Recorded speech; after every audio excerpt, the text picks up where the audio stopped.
ದೇಶಾದ್ಯಂತ ಮಹಾಶಿವರಾತ್ರಿ ಹಬ್ಬವನ್ನು ಭಕ್ತ ಭಾವದಿಂದ ಆಚರಿಸಲಾಗುತ್ತಿದೆ. ಶಿವನ ದೇಗುಲಗಳಲ್ಲಿ ಭಕ್ತರು ದರ್ಶನ ಪಡೆದು ದೇವರ ಕೃಪೆಗೆ ಪಾತ್ರರಾಗುತ್ತಿದ್ದಾರೆ.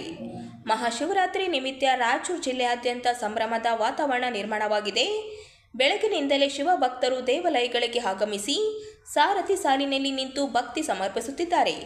ಪೂಜೆ ಕೈಂಕರ್ಯಗಳಲ್ಲಿ ಭಾಗವಹಿಸಿ ದೇವರ ಆಶೀರ್ವಾದ ಪಡೆದುಕೊಳ್ಳುತ್ತಿದ್ದಾರೆ. ಶಿವನಿಗೆ ವಿಶೇಷ ಅಲಂಕಾರ ಮಾಡಲಾಗಿದ್ದು ಪಂಚಾಮೃತ ಅಭಿಷೇಕ, ರುದ್ರಾಭಿಷೇಕ, ಮಹಾಮಂಗಳಾರತಿ ಸೇರಿದಂತೆ ಹಲವು ವಿಶೇಷ ಪೂಜೆಗಳು ನೆರವೇರಿಸಲ್ಪಟ್ಟವು. ಭಕ್ತರು ಹರ್ಷೋದ್ಗಾರಗಳೊಂದಿಗೆ ಓಂ ನಮಃ ಶಿವಾಯ ಘೋಷಣೆಗಳನ್ನು ಕೂಗಿ ಭಕ್ತಿಭಾವ ವ್ಯಕ್ತಪಡಿಸಿದರು. ರಾಯಚೂರಿನ ಪ್ರಮುಖ ಶಿವಾಲಯಗಳಲ್ಲಿ ಭಕ್ತರ ಸಂಖ್ಯೆಯು ಹೆಚ್ಚಾಗಿ ಕಂಡುಬಂದಿದ್ದು ಸಹಸ್ರಾರು ಭಕ್ತರು ದೇವರ ದರ್ಶನ ಪಡೆದು ಪುಣ್ಯಾರ್ಚನೆ ಮಾಡಿದರು.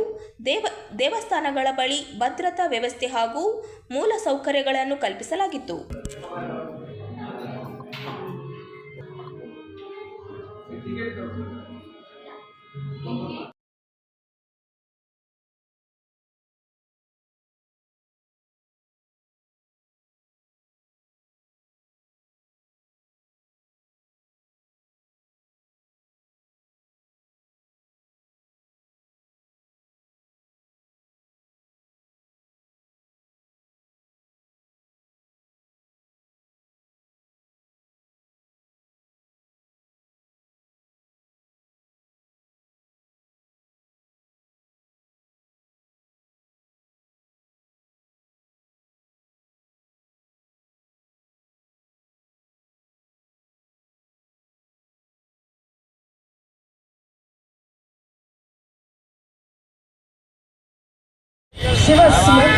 ಪ್ರತಿ ವರ್ಷದಂತೆ ಈ ವರ್ಷ ರಾಯಚೂರಿನ ಬ್ರಹ್ಮಕುಮಾರಿ ಈಶ್ವರಿ ವಿಶ್ವವಿದ್ಯಾಲಯ 3 ದಿನಗಳ ಮಹಾಶಿವರಾತ್ರಿ ಕಾರ್ಯಕ್ರಮ ಆಯೋಜನೆ ಮಾಡಿದ್ದಾರೆ ಎಂದು ಶಾಸಕರಾದ ಡಾಕ್ಟರ್ ಶಿವರಾಜ್ ಪಟೇಲ್ ಅವರು ಹೇಳಿದರು.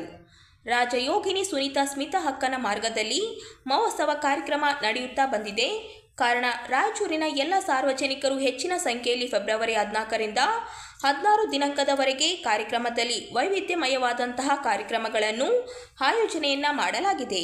ಸಾರ್ವಜನಿಕರು ಹೆಚ್ಚು ಪಾಲ್ಗೊಂಡು ಯಶಸ್ವಿಗೊಳಿಸಬೇಕೆಂದು ಮಹಾಶಿವರಾತ್ರಿಯ ಅಂಗವಾಗಿ ಬ್ರಹ್ಮಕುಮಾರಿ ಸಂಸ್ಥೆಯವರು ಆಯೋಜನೆ ಮಾಡಿದ್ದ ಶಾಂತಯಾತ್ರೆಯ ಕಾರ್ಯಕ್ರಮಕ್ಕೆ ಚಾಲನೆ ನೀಡಿ ಹೇಳಿದರು. 3 ದಿನಗಳವರೆಗೆ ಬಸವೇಶ್ವರ ಸರ್ಕಲ್ ಹತ್ತಿರ ಇರುವ ವಾಲ್ಕಟ್ ಮೈದಾನದಲ್ಲಿ ಶಿವರಾತ್ರಿ ಅಂಗವಾಗಿ ಕಾರ್ಯಕ್ರಮಗಳನ್ನು ಆಯೋಜನೆ ಮಾಡಲಾಗಿದೆ.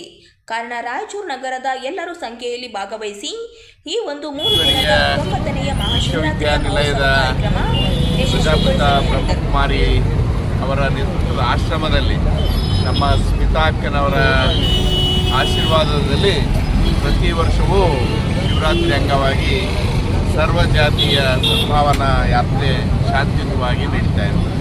ಅದೇ ಥರನಾಗಿ ಈ ವರ್ಷವೂ ಅಕ್ಕನವರ ಒಂದು ನೇತೃತ್ವದಲ್ಲಿ ನಡೀತಿರುವಂಥ ಈ ಒಂದು ಯಾತ್ರೆ ರಾಯಚೂರಿನ ಮುಖ್ಯ ಬೀದಿಗಳಲ್ಲಿ ಹೊರಟು ವಾಲ್ಕಟ್ ಸರ್ಕಲ್ಗೆ 7 ಗಂಟೆಗೆ ಆಗಮಿಸಿ ಪ್ರಚಾರ ಸಭೆ ನಡೀತಾ ಇರ್ತದೆ, ಶಾಂತಿ ಸಭೆ ನಡೀತದೆ, ಧರ್ಮ ಸಭೆ ನಡೀತದೆ. ಆ ಸಭೆಯಲ್ಲಿ ಸರ್ವ ಜನಾಂಗದ ಎಲ್ಲರೂ ಹಿರಿಯರು, ಕಿರಿಯರು, ಅಕ್ಕ ತಂಗಿಯರು, ತಾಯಂದಿರು ಎಲ್ಲರೂ ಭಾಗವಹಿಸಿ ಯಶಸ್ವಿಗೊಳಿಸಬೇಕು ಮತ್ತು ಅವರು ಹೇಳಿದಂಥ ಮಾತುಗಳನ್ನು ನಮ್ಮ ನಿಜ ಜೀವನದಲ್ಲಿ ನಡೆಸಿಕೊಳ್ಳುವಂಥ ಕೆಲಸ ಆದಾಗ ಮಾತ್ರ ಈ ಒಂದು ಶಾಂತಿಯ ಸಮಾಜ ನಿರ್ಮಾಣ ಮಾಡಲಿಕ್ಕೆ ಸಾಧ್ಯ, ಶಾಂತಿಯ ತೋಟ ನಿರ್ಮಾಣ ಮಾಡಲಿಕ್ಕೆ ಸಾಧ್ಯ ಅಂತ ಬಯಸ್ತೇನೆ. ನಮಸ್ಕಾರ.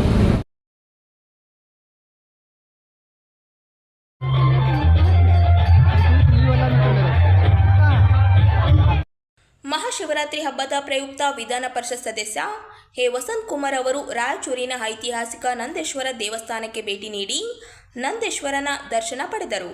ದೇವಾಲಯದಲ್ಲಿ ವಿಶೇಷ ಪೂಜೆ ಸಲ್ಲಿಸಿ ದೇವರ ಕೃಪೆಗೆ ಪಾತ್ರರಾದ ಅವರು ಬಳಿಕ ಮಾಧ್ಯಮಗಳೊಂದಿಗೆ ಪ್ರತಿಕ್ರಿಯೆ ನೀಡಿದರು. ಮಹಾಶಿವರಾತ್ರಿ ಹಬ್ಬವು ಭಕ್ತಿ ಮತ್ತು ಆಧ್ಯಾತ್ಮಿಕತೆಗೆ ಪ್ರತೀಕ. ನಾಡಿನ ಎಲ್ಲ ಜನತೆಗೆ ಹಾರ್ದಿಕ ಶುಭಾಶಯಗಳು. ಶಿವನ ಆಶೀರ್ವಾದದಿಂದ ರಾಜ್ಯದಲ್ಲಿ ಶಾಂತಿ, ಸೌಹಾರ್ದತೆ ಹಾಗೂ ಸಮೃದ್ಧಿ ನೆಲೆಸಲಿ ಎಂದು ತಿಳಿಸಿದರು. ಈ ಸಂದರ್ಭದಲ್ಲಿ ಈಶಪ್ಪ, ಮಾಜಿ ನಗರಸಭೆ ಸದಸ್ಯ ಅಧ್ಯಕ್ಷರು ಕೆ ನರಸಿಂಹಲು, ಉಪ ಅಧ್ಯಕ್ಷ ಚಂದ್ರಶೇಖರ್, ಶೇಖರ್ ಚಂದ್ರಶೇಖರ್, ನರಸಪ್ಪ, ರಾಘವೇಂದ್ರ, ರಾಮು ನಾಗಪ್ಪಗೌಡ ಅನೇಕರು ಉಪಸ್ಥಿತರಿದ್ದರು.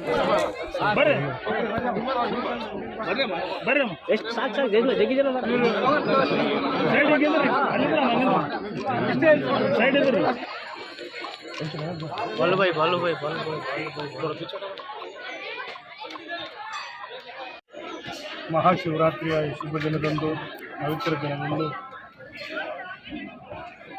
ರಾಯಚೂರು ನಗರದ ಸುಪ್ರಸಿದ್ಧ ಐತಿಹಾಸಿಕ ಪುರಾತನ ನಂದೀಶ್ವರ ದೇವಸ್ಥಾನದಲ್ಲಿ ಶಿವನ ದರ್ಶನವನ್ನು ಪಡೆದು ಅವರ ಆಶೀರ್ವಾದ ಕೃಪೆಗೆ ಪಾತ್ರರಾಗಿರುವಂಥ ಎಲ್ಲ ಭಕ್ತಾದಿಗಳಿಗೆ, ಸ್ನೇಹಿತರಿಗೆ, ರಾಯಚೂರಿನ ಸಮಸ್ತ ನಾಗರಿಕರಿಗೆ ಶಿವರಾತ್ರಿ ಶುಭಾಶಯಗಳನ್ನು ಕೋರ್ತಾ ಎಲ್ಲರೂ ಕೂಡ ಸಂತೋಷದಿಂದ, ಸಮೃದ್ಧಿಯಿಂದ, ಭಕ್ತಿ ಭಾವನೆಯಿಂದ ಶಿವನ ಆರಾಧನೆಯನ್ನು ಮಾಡಲಿ, ಶಿವರಾತ್ರಿ ಆಚರಣೆಯನ್ನು ಮಾಡಲಿ. ಏನು ಆ ರುದ್ರದೇವನ ಒಂದು ಕೃಪೆಗಾಗಿ, ಆಶೀರ್ವಾದಕ್ಕಾಗಿ ಒಂದು ದಿನ ಉಪವಾಸ ಇದ್ದು ಶಿವನ ಆರಾಧನೆಯನ್ನು ಮಾಡುವಂಥದ್ದು ಹಿನ್ನೆಲೆಯಲ್ಲಿ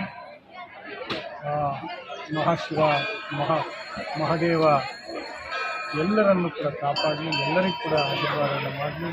ರಾಯಚೂರು ಜನತೆಯಲ್ಲಿ ಶಾಂತಿ, ಸಮೃದ್ಧಿ, ಸ್ನೇಹ, ಸೌಹಾರ್ದತೆ ಬರಲಿ. ರಾಯಚೂರು ಉತ್ತರೋತ್ತರವಾಗಿ ಅಭಿವೃದ್ಧಿ ಆಗಲಿ. ಇಲ್ಲಿನ ಸಮಸ್ಯೆಗಳು ನಿವಾರಣೆಯಾಗಲಿ ಅಂತೇಳಿ ಶಿವನಲ್ಲಿ ಸಮಸ್ತ ರಾಯಚೂರು ನಾಗರಿಕರ ಪರವಾಗಿ ನಾನು ಮತ್ತೊಮ್ಮೆ ಬೇಡ್ಕೊಳ್ತೇನೆ ಮತ್ತು ಆ ಶಿವನ ಆಶೀರ್ವಾದ ನಮ್ಮೆಲ್ಲರ ಮೇಲೆ ಇರಲಿ ಎನ್ನುವಂಥ ಮಾತನ್ನು ಹೇಳ್ತಾ, ಸಮಾಜದಲ್ಲಿ ನಾಗರಿಕರಲ್ಲಿ ದ್ವೇಷ ಭಾವನೆ, ಅಸೂಯೆ ಭಾವನೆ ಬರಲಾರದಂತೆ ಎಲ್ಲರಿಗೂ ಕೂಡ ಶಾಂತಿ ಚಿತ್ತವನ್ನು ಆ ದೇವರು ಶಿವ ದಯಪಾಲಿಸಲಿ ಅಂತೇಳಿ ನಾನು ಈ ನಂದೀಶ್ವರ ದೇವಸ್ಥಾನದ ಶಿವನ ಸನ್ನಿಧಿಯಲ್ಲಿ ಭಾಳ ಭಕ್ತಿಯಿಂದ ಪ್ರಾಮಾಣಿಕವಾಗಿ ಬೇಡಿಕೊಳ್ತೇನೆ.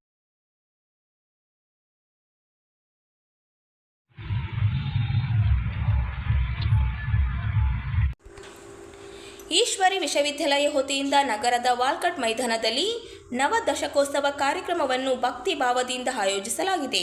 ಮಹಾಶಿವರಾತ್ರಿ ಪ್ರಯುಕ್ತ ಫೆಬ್ರವರಿ 14ರಿಂದ 3 ದಿನಗಳ ಕಾಲ ನಡೆಯುವ ಈ ವಿಶೇಷ ಕಾರ್ಯಕ್ರಮದಲ್ಲಿ 10 ಜ್ಯೋತಿರ್ಲಿಂಗಗಳ ಪ್ರತಿಷ್ಠಾಪನೆ ಮಾಡಲಾಗಿದೆ.